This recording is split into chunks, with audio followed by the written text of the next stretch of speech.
Eh bien salut, on est là pourquoi du coup? Mais pourquoi on est là?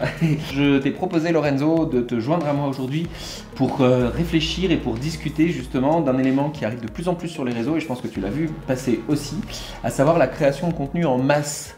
Tu as peut-être vu passer notamment, alors il y a plusieurs choses, mais il y a par exemple des gens qui font des packs déjà tout faits de création de contenu sur les réseaux sociaux. Non, j'ai pas vu. T'as pas vu ça? En tout cas, on vous le montre là, en l'occurrence dans certains domaines, je pense dans les salles de sport, dans le bien-être, tous ces trucs-là. Il y a des gens, ils se sont mis à créer des packs dans lesquels vous pouviez télécharger une trentaine de contenus pour chaque élément, chaque jour du mois. Ok. Et même chose, les outils tels que ChatGPT peuvent permettre aujourd'hui de faire de la création de masse. Là, je pense que tu sais de quoi je veux parler. Donc, j'aimerais avoir ton avis un petit peu par rapport à ça. Déjà, cette idée, dans un premier temps, derrière les contenus qu'on peut acheter. Et aussi derrière cet outil qu'est l'IA et qui nous permet justement de créer du contenu en masse.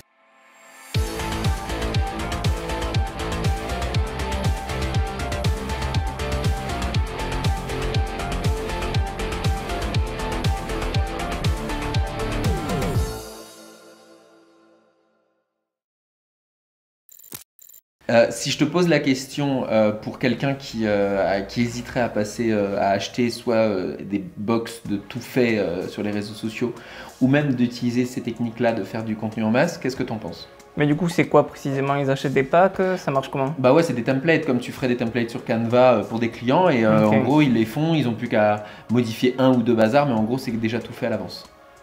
Ok.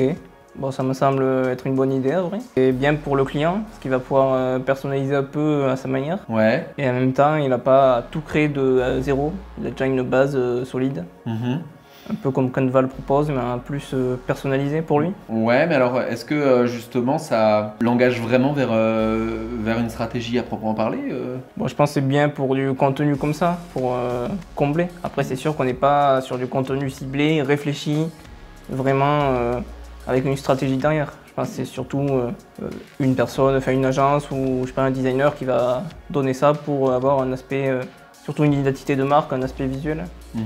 En fait, moi je vais être peut-être un peu nuancé. Il y a 2-3 ans, j'aurais dit honnêtement, c'est nul, la personne elle n'a même pas réfléchi à une ligne éditoriale, elle n'a même pas réussi à un positionnement, elle n'a pas réfléchi à tout ce qu'on fait en marketing d'une manière générale qui est vraiment nécessaire pour exister en tant que marque.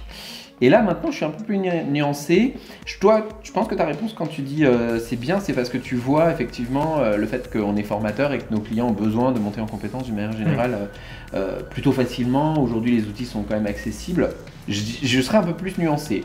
Pas par rapport à ça, parce que je considère qu'effectivement ça peut se justifier. Plutôt par rapport au fait qu'aujourd'hui sur certains réseaux, que ce soit Instagram, Facebook et même d'autres, si on ne sait pas poster, si on ne sait pas animer une communauté, si on ne sait pas justement comment fonctionne l'algorithme, et ben qu'on passe 5 heures sur un contenu ou qu'on en passe 3 minutes, ce sera la même chose en fait. Ouais. L'algorithme va tellement nous pénaliser que au final on comble en fait. Comme tu dis, c'est un peu pas du contenu pauvre, mais ça fait la vitrine de l'entreprise. C'est ça, c'est on va dire du contenu qui a le mérite d'être là, qui est là pour donner une image. Exactement, ce qu'on appelle le contenu de haut de tunnel en fait. C'est ça. La notoriété. Et pour le coup, est-ce qu'il va y avoir du contenu d'activation? Est-ce qu'il va y avoir du contenu de conversion? Peut-être qu'il y en aura dans les packs. Si dans les templates, ils font des carousels avec des call to action, des choses comme ça. Ouais, peut-être qu'il y en aura. Après, c'est toujours la même chose. Si la personne ne sait pas comment publier sur les réseaux, ça marchera pas plus. Et venons-en maintenant à ChatGPT. Qu'est-ce que tu en penses? ChatGPT qui permet donc quand on l'associe justement à un Google Sheet, à un outil, même Excel, de l'envoyer directement dans Canva ou dans d'autres outils pour créer en masse des publications. Je dirais il y a un an, j'aurais pas été trop convaincu parce que je trouvais que la manière de rédiger de ChatGPT elle était moins bonne. C'était beaucoup plus robotique, toujours les mêmes mots, ça faisait très écrire littéraire, pas naturel.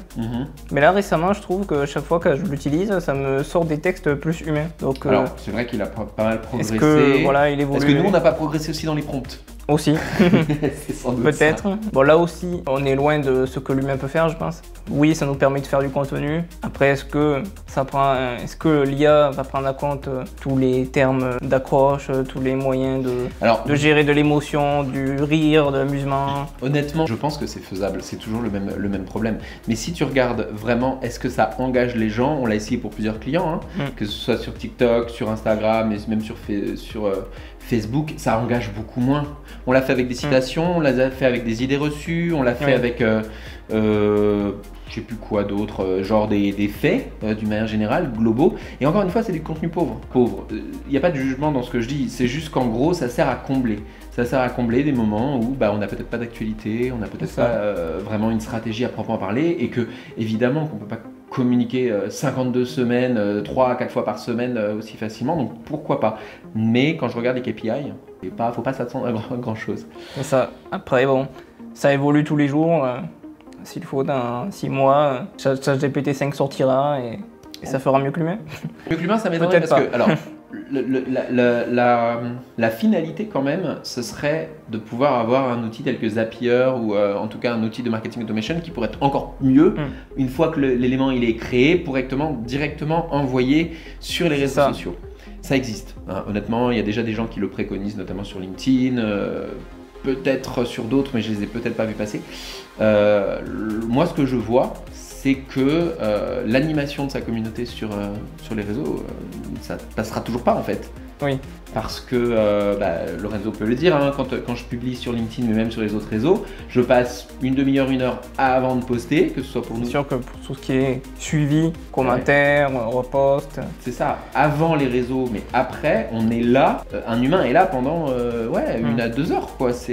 Pour les gros contenus, oui. Alors voilà, c'est encore ce que je dis, c'est effectivement d'avoir une stratégie pour les contenus prioritaires.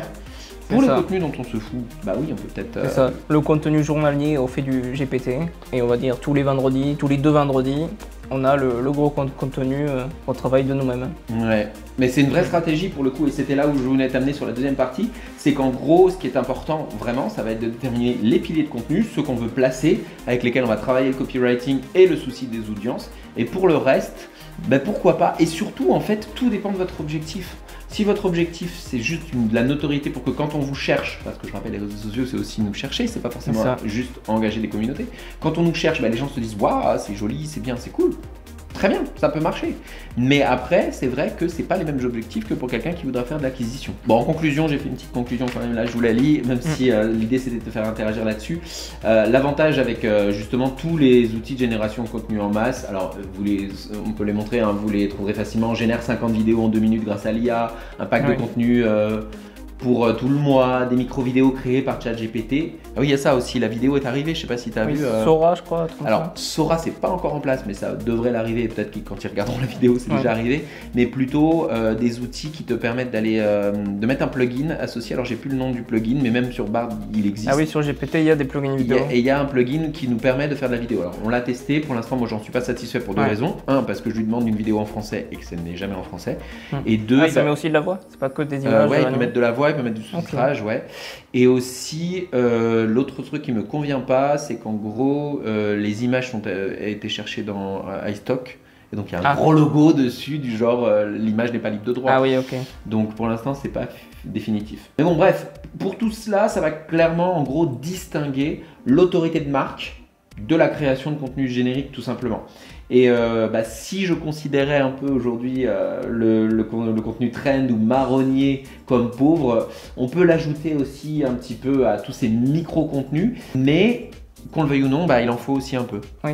De quelle proportion? Tout dépend de vos objectifs, tout dépend aussi de qu'est-ce que vous êtes prêt à faire. Il y a des personnes, c'est 1 par mois de contenu star, d'autres c'est 1 par semaine, d'autres c'est 2 par semaine.